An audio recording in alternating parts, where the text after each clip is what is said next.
साजिद खान ने अप्रैल 2005 में मेरा यौन शोषण किया था।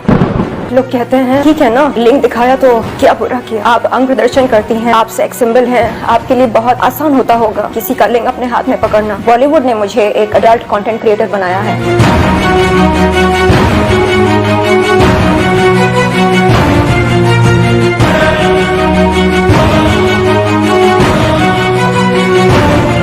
साजिद खान ने अप्रैल 2005 में मेरा यौन शोषण किया था। लोग पूछते हैं 2005 की बात आप आज 2021 में क्यों कर रही हैं, क्यों बता रही हैं। इन लोगों को बता दूं कि बड़ा मुश्किल होता है इस तरह की बातें पब्लिक डोमेन में रखना। 2005 में मैंने अपना बाप खोया था। एक न्यूकमर थी मैं बॉलीवुड में, मुंबई नगरिया में। ये उम्मीद रखना एक 20 साल की लड़की से जिसने अपना बाप खोया हो और जो एक न्यूकमर हो कि वो ऐसे हादसे के बाद पुलिस में रिपोर्ट लिखाए या मीडिया को अपने इस अनुभव के बारे में बताए, बहुत ही अनरीजनेबल होगा। मैं कुछ साल पहले तक खुद को ही कसूरवार ठहरा रही थी इस बात के लिए। मुझे लगता था कि अगर मैं साजिद खान से मिलने नहीं जाती तो शायद ऐसा कुछ नहीं होता, और कई महिलाएं ऐसा ही सोचती हैं।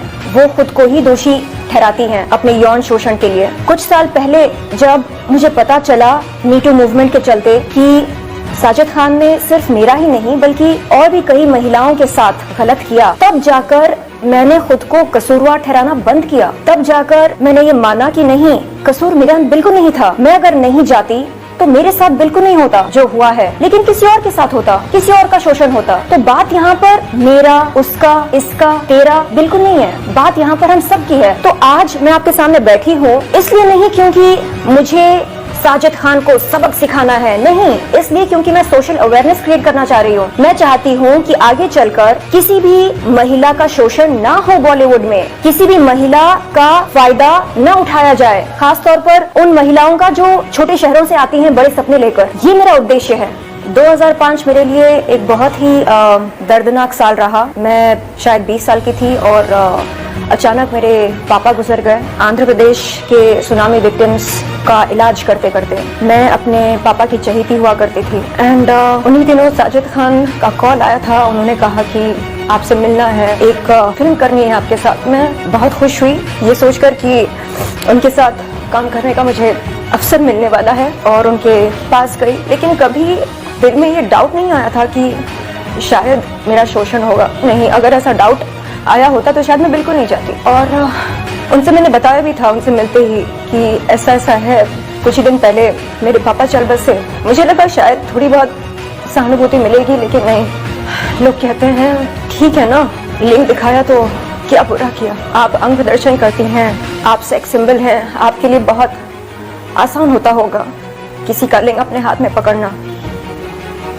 एडल्ट कंटेंट क्रिएटर मैं अब बनी हूँ। 2005 में मैं केवल एक महत्वाकांक्षी अभिनेत्री थी, एक एस्पायरिंग एक्ट्रेस थी। और चाहे महिला जो भी हो, एक अभिनेत्री हो या एडल्ट कंटेंट क्रिएटर हो, बाजारू औरत हो, वैश्या हो, डांसर हो, सिंगर हो, रैपर हो, आकर्षित हो या आकर्षित ना हो, माल हो या माल ना भी हो, तो किसी का कोई हक नहीं बनता कि वो अपना लिंग उसके हाथ में पकड़ा दे। ये जो माइंडसेट है लोगों की, जिसके चलते वो ये सोचते हैं कि ठीक है, चलता है, नहीं चलता है। यदि एक अभिनेत्री एक निर्देशक से मिलने जा रही है और निर्देशक फिल्म की कहानी सुनाते सुनाते अचानक अपने लिंग का प्रदर्शन करता है और अभिनेत्री से कहता है छूकर देखो ना और बताओ कैसा लगता है, तो ये मेरे ख्याल से एक्सेप्टेबल नहीं है और होना भी नहीं चाहिए। आप खुलकर बोलो कि देखिए, मुझे आपके साथ संभोग करना है, मुझे आपके साथ शारीरिक रिश्ता रखना है, संबंध बनाने हैं, मुझे अपना लिंग आपको दिखाना है, अपना लिंग स्पर्श करवाना है।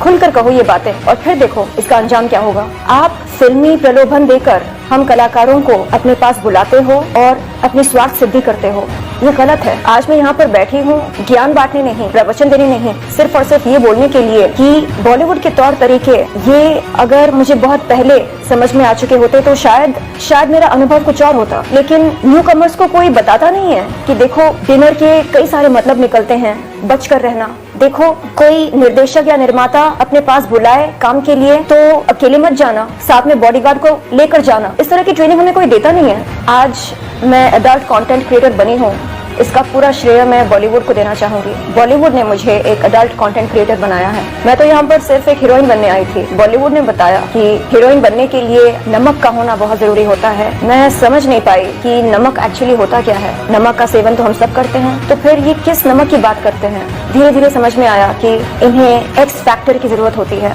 मुझे याद है जब मैं बॉलीवुड के लीडिंग निर्देशक निर्माताओं के पास काम मांगने जाती तो वो कहते आप में वो बात नहीं है, और मैं उनसे पूछती सर कौन सी बात नहीं है बताइए ना। नहीं, वो बात नहीं है जो सनी लियोन में है। ऐसी कौन सी बात है जो उनमें है और हमें नहीं है। नहीं, वो एक मशहूर पॉर्न स्टार है। आप कौन हो? आप तो एक मामूली एक्टर हो। आज मैं उन सबसे पूछना चाहती हूँ कि आज आपकी क्या राय है मेरे बारे में। लो बन गई मैं आपकी अपनी देसी सनी लियोन। अब क्या कहना चाहेंगे आप?